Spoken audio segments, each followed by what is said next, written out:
Tia.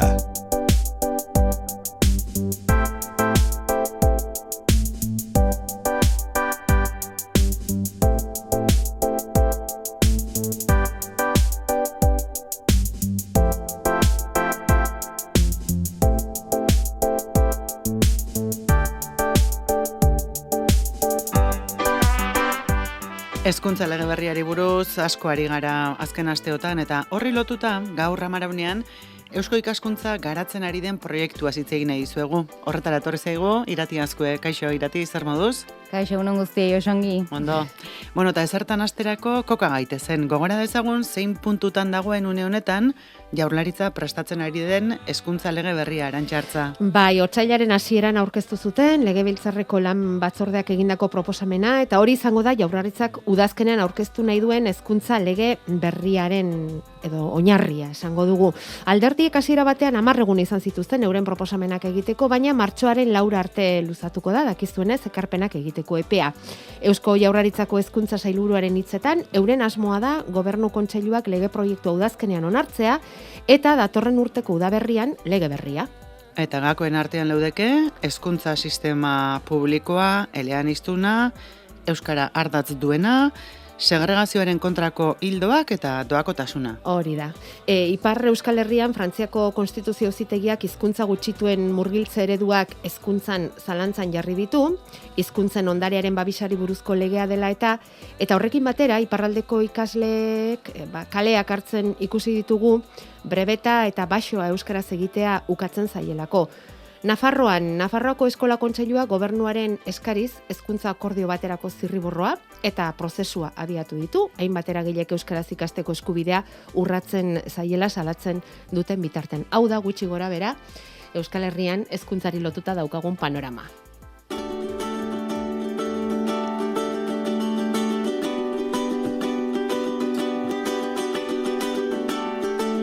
Bueno, Arantxa, hori hezkuntza lege berriari dagokionez, baina horrekin batera edo lehenagotik hasita Eusko Ikaskuntzak badu bere proiektua hezkuntzaren inguruan Irati, konta iguzu nola den. Bai, horrelaxe da nagore. Euskal Hezkuntza Sistema etorkizuna elkarrekin lantzen izeneko proiektua da, 2 urte luze iraungo dituena, COVID-ak tarteko harrapatu du, baina eta prozesu parte hartzaile eta komunitarioa da. Dagoeneko emanak dituen bat pausu eta bidea egiten jarraitzeko asmotan dira. Beatriz Akizu Eusko Ikaskuntzako kidea da eta proiektuaren sustatzailea. Erronka potola ipini diote euren buruari, baina aldi berean ezinbestekoa. Erantzukizun handiko erronka da eskuartean dakaguna. Batetik, orain dela 100 urte luze Eusko Ikaskuntzaren hezkuntzarekiko erantzukizun historikoaren lekuko hartzen dugulako, ez dala gutxi. Eta bestetik, egungo kezka eta erronka delako, ezta. Erantzukizun partekatua eskatzen duen erronka kolektiboa dugu aurrean. Gure proiektuaren asmo nagusia etorkizuneko euskal hezkuntzaren inguruko herri hausnarketa abian jartzea da. Bilatzen dugun azken emaitza Euskal Herriko hezkuntzaren liburu zuria modu partekatuan osatzea da. Beste modu batera esatea ere posible da. Hau da, gizarte mailan, Euskal Herri mailan, lurralde guztietatik erantzuna eman behar diogun erronka nagusia kontuan hartuta, esaterako erronka demografikoa, iraunkortasuna, digitalizazioaren eragina, hau da, erronka nagusia hauek kontuan hartuta eta gizarte moduan, herri moduan eman behar diogun erantzunari begira, zer nolako etorkizuneko hezkuntza behar dugun galderari, erantzungo diogu gure liburu zurirako ibilbide honetan. Galdera potoloa da, eta erronka ere bai. Bai, eta horregatik... Liburu zuri guztiak bezala, bestalde. Hori da, eta maitzara ziurrenik ere mardula izango da, baina izan dadin bidelerroa edo esku horri bat erabakiak hartzen jarraitzeko. Hasieran aipatu dugu, Euskal Autonomia Erkidegoan lege berriaren inguruko eztabaidan ari direla, Eusko Ikaskuntzak ere egin du bere ekarpena. Gu beti esaten dugu hezkuntza sistema singularrean deklinatzen dugula. Euskal Herria da, Eusko Ikaskuntzaren lan eremua, eta jaso nahi dugun begirada luzeak Euskal Lurraldetan bizi ditugun errealitate ezberdinak gainditzen ditu. Gure hausnarketaren helburua errealitate ezberdin guzti horientzako balizko erreferente bat eskaintzea da, aterpe bat eskaintzea da, eta aterpe hori modu partekatuan sortua izatea nahi dugu. eta noski, beharrezkoak diren herri hausnarketetan laguntzeko prest egongo gara beti eusko ikaskuntzan. Eta aipatzen duzun, Euskal Autonomia Erkidegoan irekitako lege berrirako prozesuren kasuan, eusko ikaskuntzatik hortan ari gara, gaietan sakontzen laguntzen. Hori da gure funtzioa prozesu hortan, gaietan sakontzen laguntzen. Eta eusko ikaskuntzak ze helburu du gai konkretu honetan? Bada, naizta mende bat igaro den, 100 urte pasa, eusko ikaskuntzak lehenengo eguneko misio, bizio eta egitekoekin diardu. Egoerak ere horrela eskatzen baitu.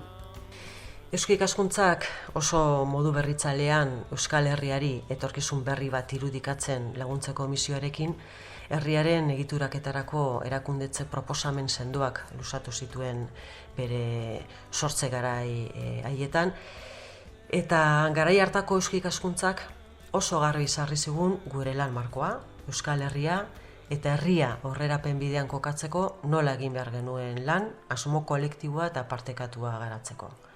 Parte hartze zabalean eta lurraldetasunean oinarrituta.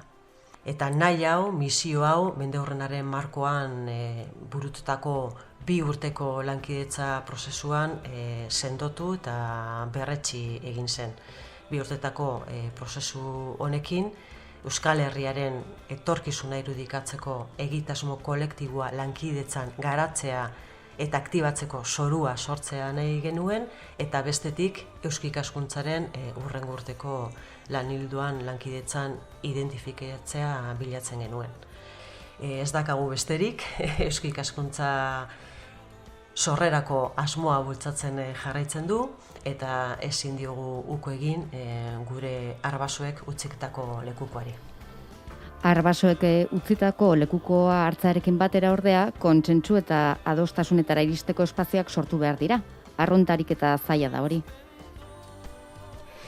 Elkartzen gaituena, bai, elkarrizketarako abiapuntua da, noski, baina edozein gizarte aurreratuak adostasunak lantzeko eta desadostasunak kudeatzeko gaitasuna izan behar du.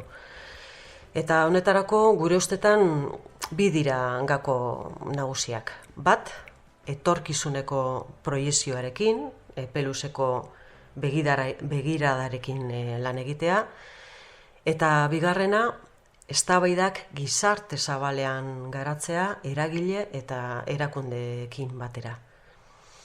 Eta horretarako, gizartea gobernantza kolaboratiboan, parte hartzean hezitu ahaldundu behar dugu, demokratizazioan eta kultura politikoan sakondu beharra dago, hemen ahulezi izugarria dakagu, demokratizazioan eta kultura politikoan sakondu behar dugu, benetan parte hartzean hezitzeko eta ahalduntzeko batez ere, eta horretarako iritzi publiko informatuan garatzeko elkarrizketa eremu antolatuak irekitzea eta egonkortzea funtsezkoa izango da.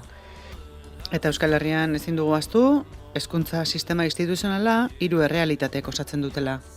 Hori da Nagore, Ipar Hirigune Elkargoak, Euskal Autonomia Erkidegoak eta Nafarroako Foru Erkidegoak.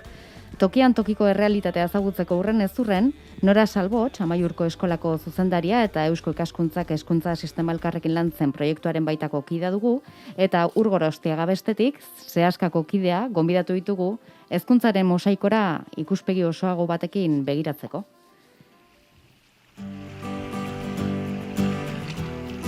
Kaixo, egunon, Nora, zer moduz? Egun, ongi eta zuek. Oso ondo gabiltza, zemuz Amaiur inguru horretan.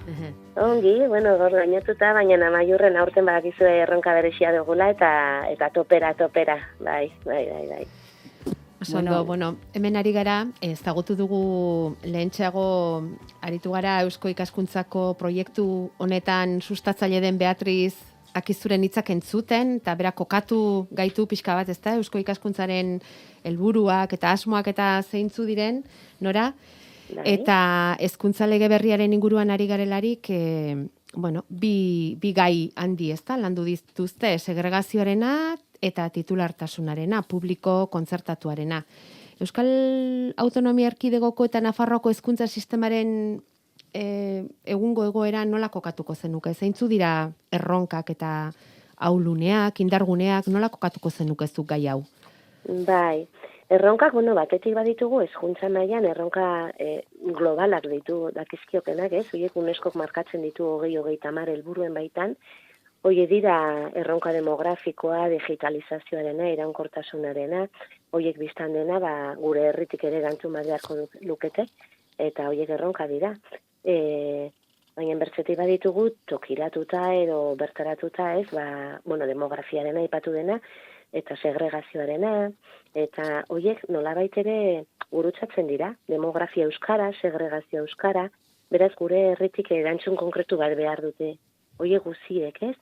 Gehiun inguru giroarena aipatu dut, eta gaitasuneko sozialak, larrialdi klimatikoa, horri nola erantzungo diogu gure herritik, eta badira erronka handiak, eta ahulgunea, galetu baituzun, ikuste dut ahulgune nagusietako bat da, orain arte genituen legeak, ez? EAen adibidez, 30 urte dituen lege bat dago, Nafarroan ere aspaldi ez da zahar berritu, nahiz eta orain saiakera batzu badiren, eta hori zaharkituta gelditu zizkigu, eta gaur den eguneko galdera potolo horiei erantzuteko ez diren nahikoak, ez?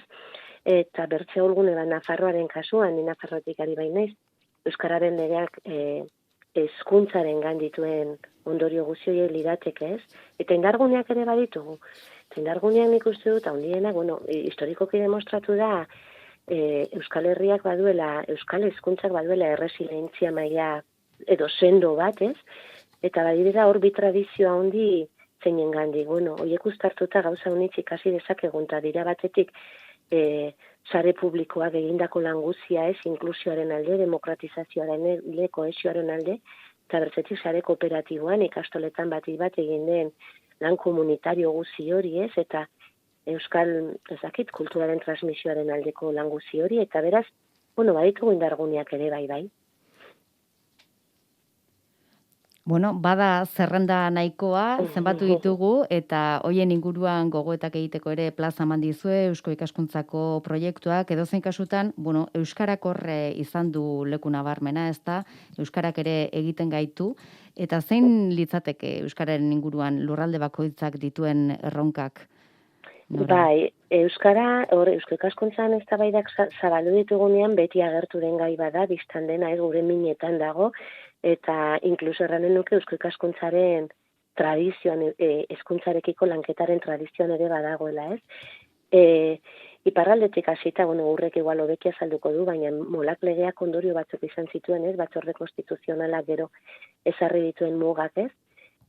Hor dago euskara, EAen ikusten dugu, eta Nafarroan ere, Nafarroan aipatu dute euskara legea. Nafarroan gertatzen ari da gaur egunean, eskola txiki zein bailan da eremutan izten ari direnak, ez arazo demografikoaren gatik, ez? Espero daiteken bezala, ez? Herri txikietan, demografikoki eskaxago ibiltzea baizik, eta euskara eskaintzen ez delako eskola horietan, eta hori eski justa larria da. Eta EAen ere ikusten dugu, getizazio prozesu batzu gertatzen direla zenbait ikastetxetan, eta hor euskara ere gurutzatzen dela, ez? Nolabait ere euskara gurutzatzen zaigu kezka guzietan ikusten da, eta Nafarroan berean ere, Iruñan, Nafarroan baden ikastetxe segregatuenetan, getizatuenetan, nahi bada, euskararen presentzia hutsaren urrena da, ez dago euskararik. Beraz, hor, ez euskara izan daiteke batetik, hizkuntza eskubide bat delako, eta bermatu behar delako gure herrialde guztietan, herri txikien eraino eraman behar dugulakoz, eta hori ezago bermatuta gaur egun, eta horren ondorioz guraso haunitzek eta haunitzek ipar Euskal Herrian, batez ere eta Nafarroan, 100 kilometro demarituzte urtean beren aurrek euskaldunak izan daitezen, baina gero ikusi daiteke ere, nolatan erabili den, edo ez den erabili, edo ez dakit axolagabek eriz izan den, edo nahite izan den, baina euskara ez egoteak ere nola getizatu dituen ikastetxe batzuk, ez? Eta horri buruzko narketa sakona egin beharko genuke, eta horren aintzenean neurriak paratu bai. Eta horra aipatzen dituzun euskararen gaia adibidez, eta beste realitate honen inguruan dauden beste hainbat gai. Eusko Ikaskuntzatik hezkuntza sistemaren markora eta lege berrira ze ekarpen egin dezakezue? Bai, guk uste dugu Eusko Ikaskuntzan azkeneko hausnarketetan planteatu duguna da, guk egin behar duguna dela, eztabaida zabaltzeko, irekitzeko eta egonkortzeko markoak eskaini, ez? Eta guazen desberdinen artean, maian gain bueltan hitz egitera, ze kezka ditugun, ze arazo ditugun, hizkuntzaren korapilloari ere, bueno, ez dakit, askatu beharko dugu nolabait ere, herri honek, gurasoek, komunitate horrek dauzkan demandei erantzuteko bide berriak urratu beharko dira, non bermatzen diren gainera hizkuntza eskubideak bertzeak bertze, eta hori, badira lata guziz ere, ez dakit, jendartearen erantzun politak, eta interesgarria direnak, ez, eztabaida honen bueltan, ez, adibidez orintxe astiontakoa da kanpaina bat Nafarroan, AUPA deitzen dena, UP hori app da, ez, inglesekoak, eta Euskararen hori matrikulazio kanpaina martxoaren erditsuan izanen da, eta Euskararen alde egin dezaten familiek, eta kanpaina horretan parte hartu dute elkarlan bat izan da, batetik Nafarroko ikastolen elkarteak parte hartu du, bertetik sortzenek parte hartu du, dela gurasoen elkarteak, sare publiko euskaldunetako gurasoen elkarteak, eta nize dela zuzendarien, dereduko ikastetxeen zuzendarien elkartea, lehen hezkuntzako zuzendarien elkartea, eta elkarrekin ari dira, elkarlanean euskararen alde. Eta ikusten da hau ere bai iparraldean aski garbi, sare publikoan, zein ikastolakoan, elkarrekin ari dira, ez, nolabait herri erantzunak edo ematen, ez, komunitate, ez, euskal komunitate horren minei eta grinei eta elkarrekin erantzuten, eta ezen beste, ez dakit, nola erranen nuke, ez dakit, erantzun korporatiboagoak ematen, edo, ez, bertze modu batera erantzuten ari zaio, eta horiek nik uste dut hazi politak direla, edo kimu politak, bai, begiratzeko. Nora Salbotx, Amaiurgo eskolako zuzendaria, estimatze izugu, Nafarroan elkarrartze hori nola egiten ari diren kontatzea. Igande hona izan eta beste bat arte. Bai, zuei, esker mila honi.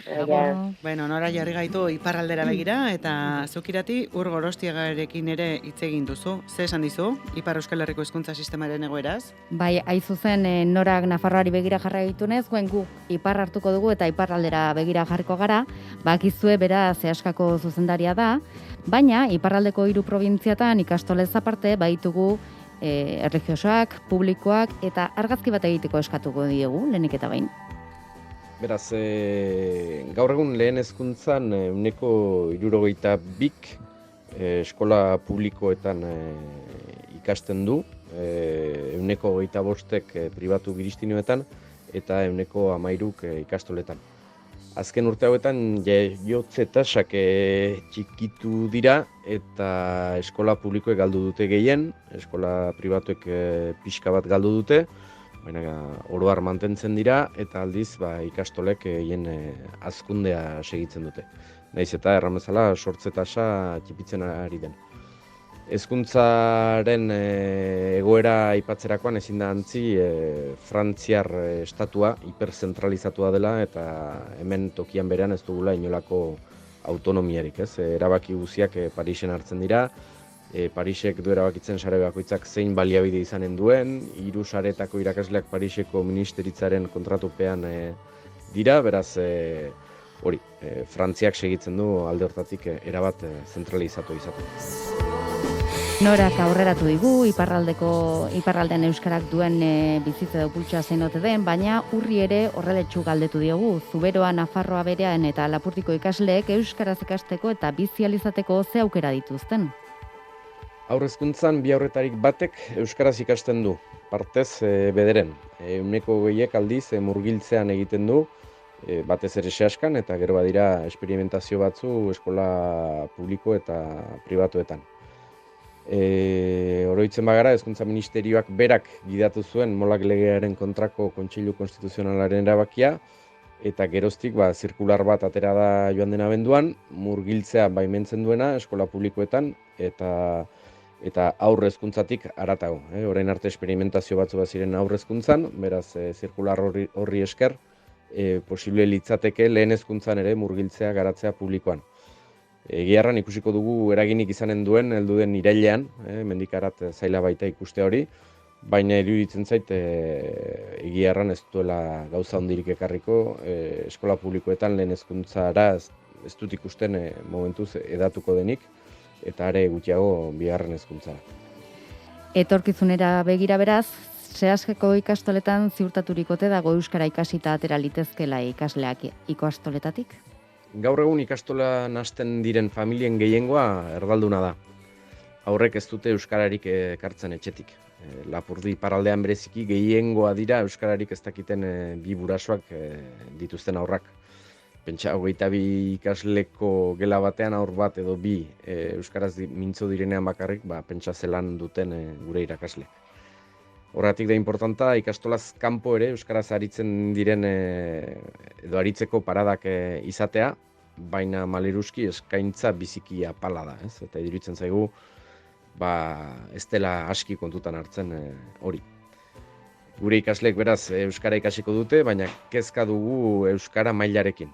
Euskara ez dadin hizkuntza akademikoa izan, eguneko bizitzako hizkuntza izan dadin euskaraz gozatu dezaten aurrek, hori da gure kezka, ez? Eta ez bakarrik eskolako hizkuntza izan dadin euskara.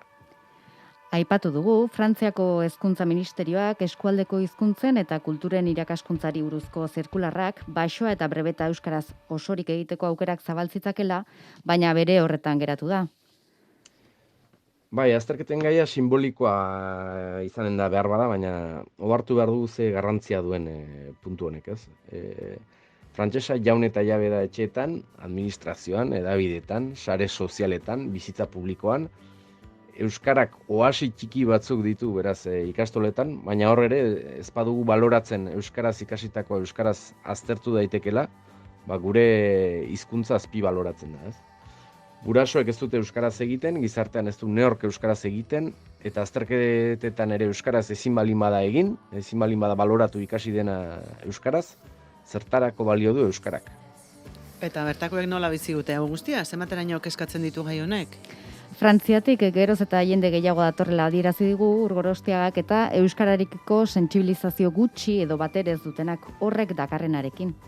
Egun jendarte geroz eta uniformizatu, individual eta aseptikoagoan bizi garela iduritzen zaigu. Eta euskarak eta euskal kulturak beraz sustraiak eta baloreak eskaintzen dizkie gure ikaslei, ez? Geroz eta jende gehiago da, nora bezean dabilena jendartean, eta iparraldean geroz eta gehiago dira Frantziatik gure lurren jabe eta gure etxeen jabe egiten direnak, denak kanpotarrak euskara eta euskal kulturarekiko inolako sensibilizaziorik ez dutenak, ez? Eta genera diru aldetik eta ongi dabilen jendea izanik, ez dute inolako beharrik senditzen, Frantziako iskinontako kultura berezi edo hizkuntza berezi horretara hurbiltzeko, ez?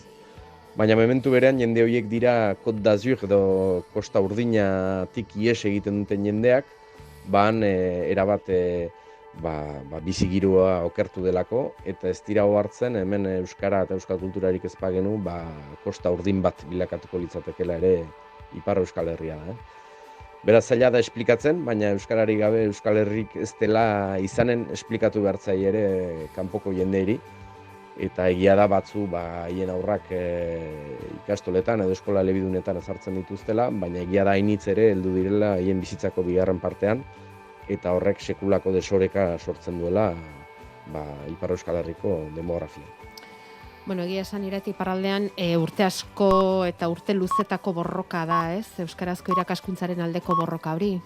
Bai, eta hori nabarmendu digu Urgorostiagak Euskal Herri mailako gogo eta egin beharko litzatekela bestela, Espainiar eta Frantziar estatuek jango dituztela konpetentzia hauek. Gaur egunean hezkuntza legea dago alde batetik, Nafarroan hezkuntza akordioa eta hemen erran genezake hezkuntza gerla dugula, ez? Parisekin, ez? Batez ere hezkuntza eta hizkuntza gerla. Baina bakotxak bere xilkoari edo zilborrari begiratzen badio, gure hezkuntzarenak egin du. Badakigu herri baten identitatearen ardatza hezkuntza dela, eta ez badugu Euskal Herri mailako gogoeta bat eramaten hezkuntzaren inguruan, gure herriarenak egin du, ez? Eta oztopoak ugariak dira eta ez dira gaindiezinak, ez? Gaur egun nola ez da posible gure ikasleek Hegoaldeko Unibertsitatean sartzeko, oraindik oztopoak izatea. Edo nola ez da posible gure ikasleek goi mailako heziketarako ateak itxiak izan ditzaten Hego Euskal Herrian. Horiek guziak behar dira kontutan hartu, edo bestalde ere, konbalidazioak izateko ere sekulako arazoak, hemen lizentzialde batetik, gradua 4 urtekoa, badugu erabateko desoreka, batean eta bestean. Beraz, Euskal Herri mailako gogoeta bat eraman behar dugu, bai ala bai, bestela Frantzia eta Espainiak irentsiko gaituzte. Hori diote iparraldetik, eta abiatu egin gara Euskadiko legebiltzarra prestatzen ari diren hezkuntza legetik. Irati asko estimatzea izugu, Eusko ikaskuntzaren hezkuntza proiektu eguneratzeagatik, eta beste horren beste esango diegu, gonbidatuei ere, beren ekarpenak egin dizkigutelako. Hori da, mila esker aile guztiei gurekin bertaratzeagatik eta jarraituko diogu hezkuntza sistema. Luze sei beharko dugu, ezta, gai honekin. Entzule batek galdera oso zail bat aireratu nahi du, idatzi egin digu, WhatsAppera eta zera dio. Zer dela eta horren beste interes, kontzertatuetan 6 urterako kontzertatzea gelak eta publikoan berriz urtero. Hortaz ez da hitz egiten, administrazioa kontzertatuei 6 urteko bermea eta denona den publikoan urteroko aurreikuspena eta gelak isten ari dira. Hori alda publikoaren aldeko apostua?